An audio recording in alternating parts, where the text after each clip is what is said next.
Time. Time waits for no man. Utilize your 24 hours you have today because tomorrow isn't promising. Time is free, but it is valuable and significant. You can't claim it. You can't keep it, but you can manipulate and spend it wisely. Time is so precious to an extent that once it is lost, you can't get it back. A lost wealth might be replaced by an industry. A lost knowledge might be replaced by study.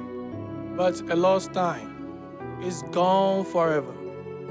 The distinction between productive people and others is to make every minute count and invest their time and energy wisely on those things that are beneficial.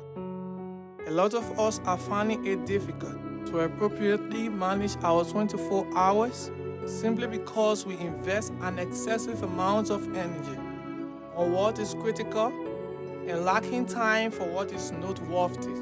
The key to accurate time management is to see the value of every moment. Becoming a time master vigorously rely on completing more of your essential activities, staying empowered, and achieving more things you appreciate. Be that wise time manager who is always conscious of what his time is invested in and how it is spent. Time is a unique phenomenon. Literally, it is the most persistent element of our well-being. Shifting through each moment of your 24 hours causes you to finish your obligations arranged, keeps you engaged, innovative, and proactive. A proper time management leads to an organized lifestyle and improvement in your career.